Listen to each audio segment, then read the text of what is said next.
97.3 Citi FM. Relevant radio, always. Hello, my name is Vivian Kai Lokko. Welcome to another edition of Business Weekly, where we bring you all the top business stories that made headlines this week. Coming up in today's edition, Barclays PLC announces it intends to pull out of Africa, and also Managing Director of GCB, Simon Donu, bows out.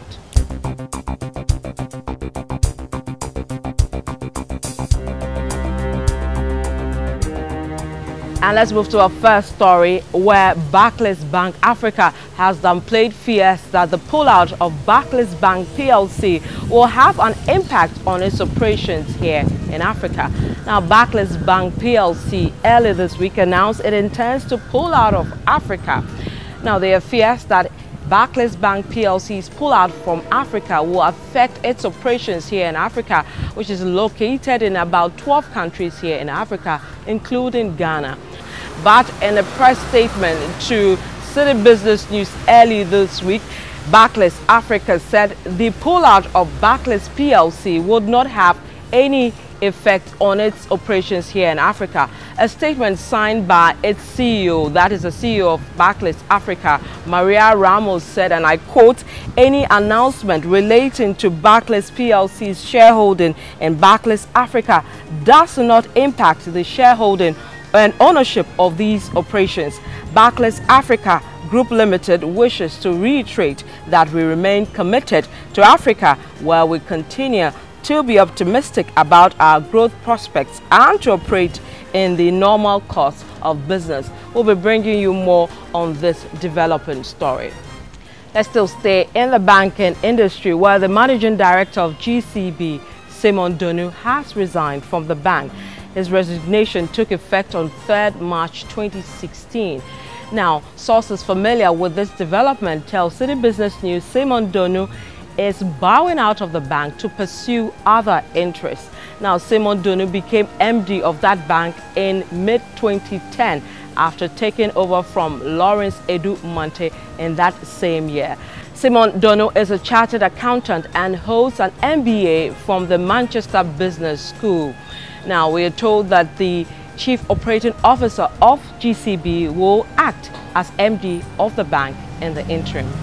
And let's move to the oil industry, where some good news as Ghana's second FPSO, that is Professor John Evans Atamil's FPSO, has finally arrived here in Ghana. Now, that vessel has a storage capacity of about 1.7 million barrels of oil and also can produce 80,000 barrels of oil per day. Now, the vessel began its voyage from that Singapore early this year after it was christened by the First Lady of the Republic of Ghana, Lordina Mahama, late last year. And let's still stay with FPSOs, and specifically to Ghana's first FPSO, that is the FPSO Kwame Nkrumah, and it is to be shut down for 14 days. According to operators of the Jubilee field, that is Tullow Oil, the shutdown is to enable the vessel undergo routine maintenance. Now, according to Tullow, the planned shutdown would not have any impact on the production of oil from that field. Now, the statement from Tullow said the shutdown will begin on Sunday, 20th March and end on April 3rd, 2016. And finally, let's move to the business district of Accra, where for some time now we've been telling you about moves by business operators to strike. Well, they ended that 3-day strike this week. Two of my reporters have been on the story and will find out whether the strike was successful and also the reaction they got from authorities. Let's first go to Pius Emiye Eduku, who has been covering what government officials as well as the business operators are saying about that strike. Now, Pius, tell us, was government responsive to their strike at all? Well, the business associations met with the Deputy Trade Minister, that is Murtala Mohammed, on Tuesday, which is the second day of their strike. They raised some key concerns regarding the CET, also regarding the excise tax stamp, and also the 3% levies that is being charged on imports. They told the minister that they wanted all these things scrapped or revised to meet their demand.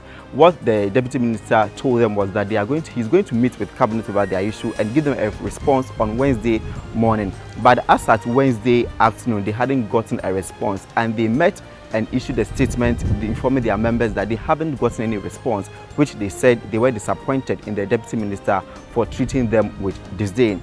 They had to call on their members to reopen their shops to customers on Thursday. So per the directive that they've given, they are also going to meet again later in the morning on Thursday and issue a next directive. But the executive secretary of the Importers and Exporters Association, Samson Asaki Awingobit, is hinting to us that they might extend or they might go ahead with a nationwide demonstration. This to them might prompt government to act accordingly. So we definitely keep an eye on this development and inform our viewers as possible. Thank you very much, Pius Emir Eduku.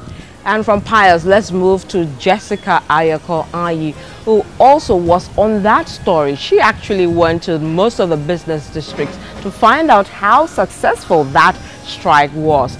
Jessica Ayi joins me now. Hello, Jessica. Welcome to Business Weekly. Now, you covered the strike by the business operators over, the tax hikes. You visited a number of business districts. Tell us, was it successful as we've been told?